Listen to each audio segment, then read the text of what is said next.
I never thought I'd be the villain in my own brother's life story. But according to him and his new wife, I was practically the Wicked Witch of the West, ruthless, selfish, and hell-bent on ruining their lives. Funny how that happens when you stop letting people walk all over you. Jacob and I used to be close. Not in a best friend kind of way, but in that we survived childhood together kind of way. He was the golden child. Our parents doted on him, made excuses for him, and somehow always made me the responsible one. He got to be reckless, carefree. I got to be the adult in the room. That dynamic never really changed, even as we got older. I worked my ass off to build my jewelry business from scratch. Jacob? He coasted, tried different jobs, quit when things got hard. And our parents always bailed him out. Then he met Vanessa. And suddenly, his entitlement went from annoying to straight-up delusional. It all came to a head at their engagement party. The night started off fine. I was happy for him, genuinely. I even brought a nice gift, nothing extravagant, just a sentimental little necklace for Vanessa, something I thought she'd appreciate. Turns out, she wasn't interested in small gifts. "Hey," Vanessa said, pulling me aside with a smile that felt too forced. "Can we talk for a sec?" I followed her into a quieter corner, expecting her to ask me about wedding planning or something. Instead, she hit me with, "So, Jacob and I were thinking about wedding gifts, and we've decided to keep things practical." I nodded. "That makes sense. Do you have a registry?" She laughed, waving a hand. "Oh no, we're only accepting money." Something about the way she said it made my stomach twist. "Okay." She leaned in slightly, her voice dropping into something way too serious. "We have a special request for you." I waited. "We'd really appreciate $25,000 as your gift." I actually laughed, because there was no way she was serious. But her face? Stone cold. The laugh died in my throat. "Wait, you're not joking?" Vanessa tilted her head, like I was the crazy one. "Of course not. Jacob and I talked about it, and given your income and your, situation." I narrowed my eyes. "My situation?" She gave me a tight-lipped smile. "You don't have a husband or kids. You have way more money than you need, so we thought this would be reasonable." I stared at her, waiting for her to realize how insane she sounded.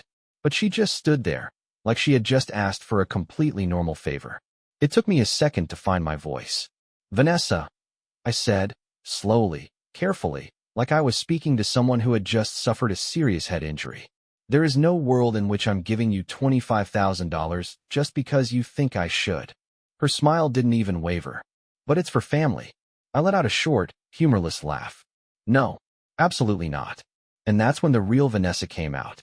Her face twisted into something ugly, like she had been waiting for this moment. "Wow, I didn't realize you were so selfish." "Excuse me." She crossed her arms. "Jacob's your only brother. This is a huge moment in his life, and you can't even be bothered to help him? We need this money to start our business. You could help, but you're just choosing not to." I felt my blood pressure spike. "You're damn right I'm choosing not to. Because this is insane." She let out an annoyed sigh. "Look, I get that money makes people greedy." I actually had to take a deep breath. "Oh my God, Vanessa. Do not stand there and call me greedy while you're trying to guilt-trip me into handing over 25 grand. She rolled her eyes. "Whatever. If you're going to be like this, then maybe it's best if you don't come to the wedding at all." And there it was. The threat. The manipulation. I smiled, calm and sharp. "Sounds good to me." Then I walked out of the party. I didn't make a scene. I didn't tell anyone what had happened.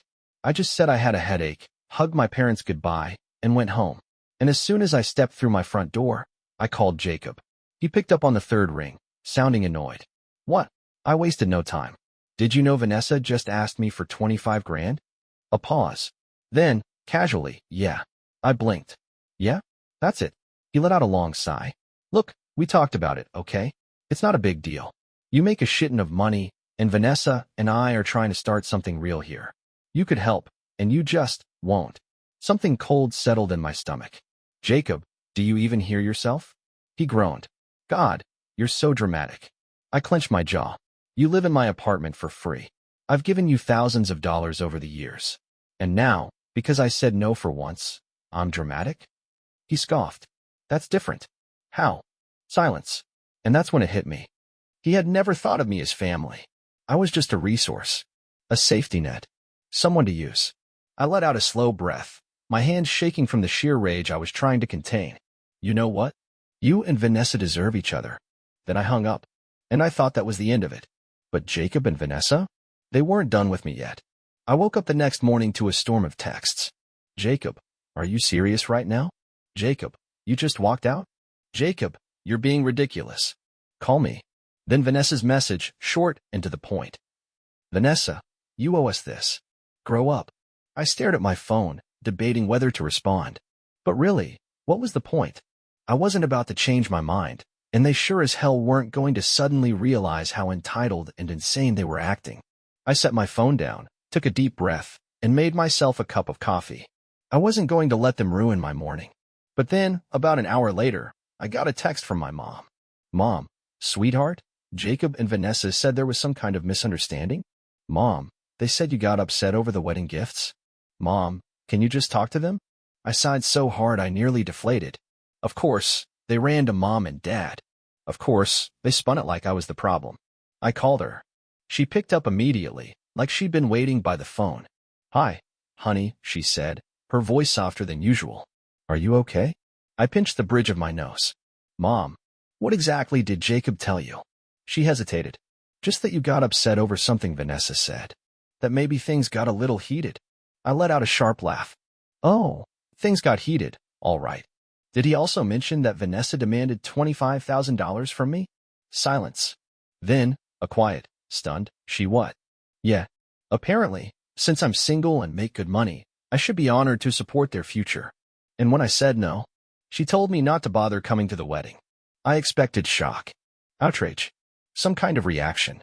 But instead, my mother sighed, like this was just some silly sibling fight. I'm sure she didn't mean it like that. I gritted my teeth. She meant exactly like that. Honey, I know Vanessa can be intense, she said carefully. But Jacob is your brother. Do you really want to make things worse? I closed my eyes. Of course, it was on me to keep the peace. Mom, I said slowly, did you know that Jacob and Vanessa have been living in my apartment for years without paying rent? Another pause. Well, I knew you were helping them out, but they weren't just living there. They were making money off it, renting it out on Airbnb behind my back. This time, her reaction was immediate. Wait, what? They were renting your place? Yup. Charging people $150 a night while I paid all the bills like a complete idiot. I heard her breath catch. Oh my God. Yeah. So you tell me, Mom, at what point am I allowed to be mad? When they demanded thousands of dollars? Or when they literally stole from me? Silence. Then, finally, she said, I need to call your father. That was the first thing she'd said that I actually agreed with. I hung up, feeling a little better. At least now my parents knew the full story. Maybe they'd finally stop treating Jacob like a helpless little kid who could do no wrong. But, as it turned out, Jacob and Vanessa were already planning their next move. That afternoon, I got a text from an unknown number. Unknown. Check this out. Thought you'd want to see it? Attached was a screenshot of a Facebook post. I clicked on it. My stomach dropped. It was from Vanessa. Some people in your own family will pretend to support you, but the moment you need them, they turn their backs. It's sad when greed destroys relationships. We're heartbroken, but we won't let this negativity ruin our happiness. Below that, hundreds of comments. Some were from people I didn't even know, saying things like, OMG, I'm so sorry. Stay strong. You don't need toxic people in your life. Wow, I can't believe family would do that. You guys deserve better. Then I saw a comment from one of our relatives. Wait, what happened?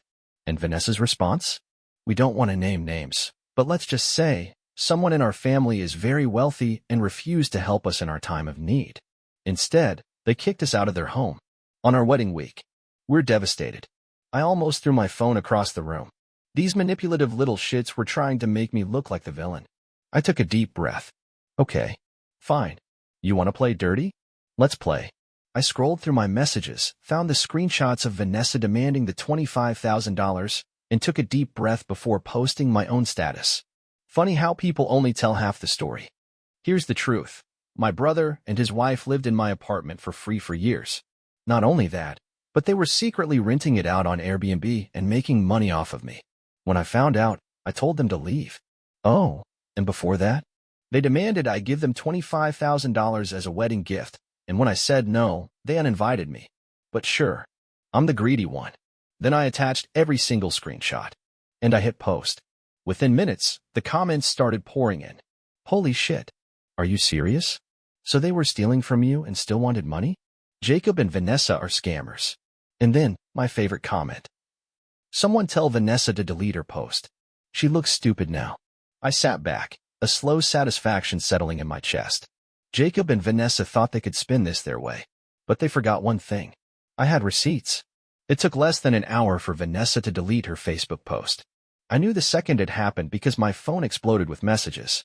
Cousin Rachel, LMFAO, she took it down. She really thought she could win this? Uncle Mike, what a damn mess. Good for you for shutting that down. Aunt Linda, honey, I had no idea they were doing this to you. I'm so sorry. I felt a strange mix of emotions, satisfaction, sure, but also a bitter kind of exhaustion. I never wanted this to turn into some big family-wide spectacle. But Jacob and Vanessa? They forced my hand. And now? They were embarrassed.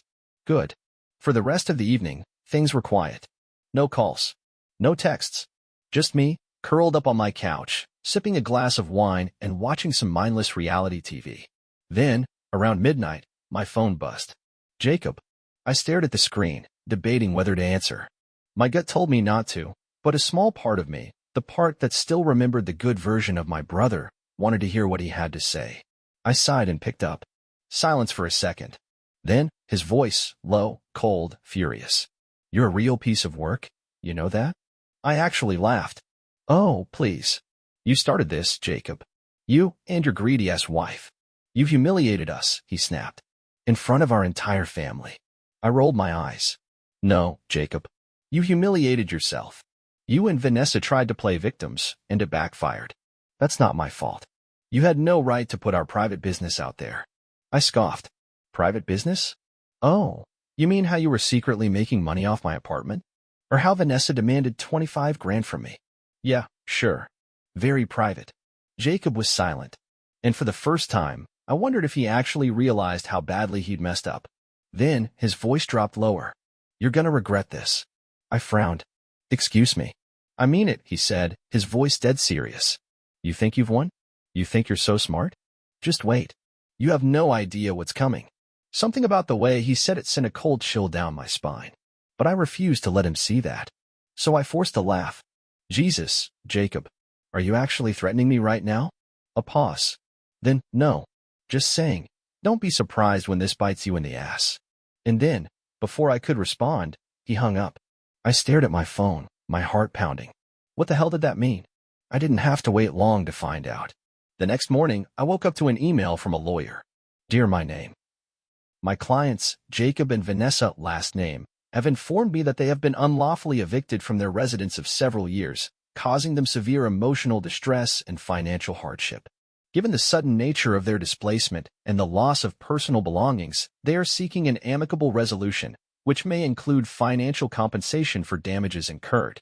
If we do not receive a response within 5 business days, we will be forced to escalate this matter legally. I stared at the screen. They were trying to sue me. For what? For kicking them out of my apartment? For a second, I just sat there, completely speechless. Then I burst out laughing. Not because it was funny, because it was just so insanely ridiculous that my brain couldn't even process it. I forwarded the email to my lawyer. His response? A short, satisfied chuckle in 2 words. They're screwed.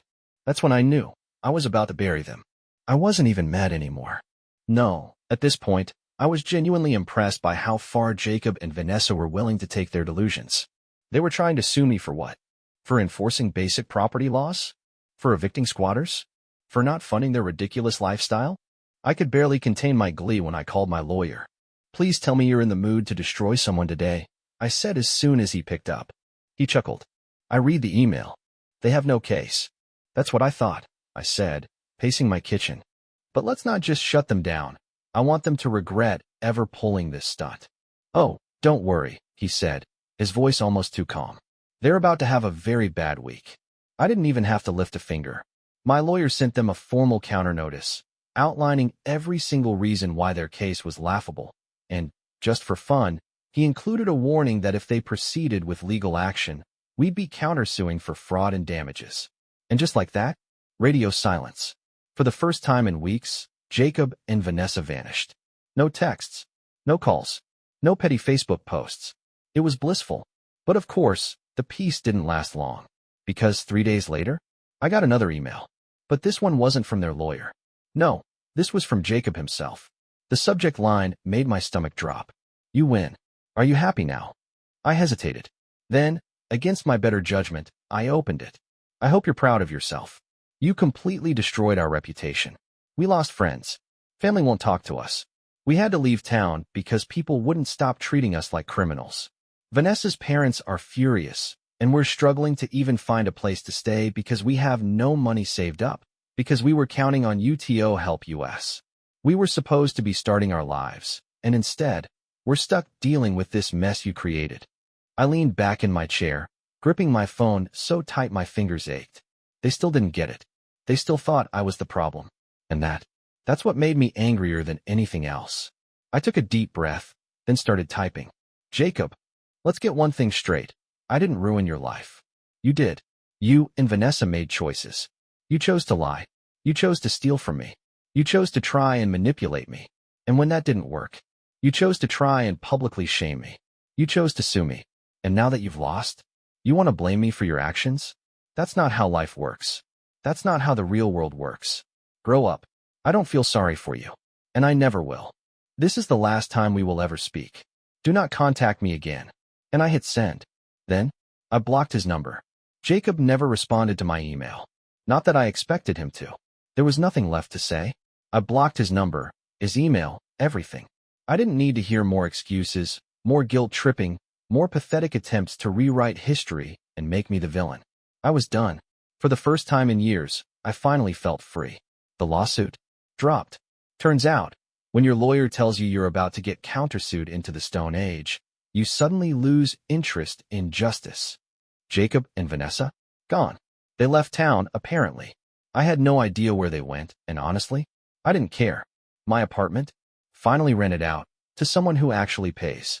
My life? Peaceful. But the best part? The family finally saw Jacob for who he really was. For weeks, there had been a divide. People who wanted to stay out of it versus people who had common sense. But after Vanessa's Facebook stunt, after my screenshots, yeah, game over. People stopped talking to them. Invitations to family events? Revoked. Support? Gone.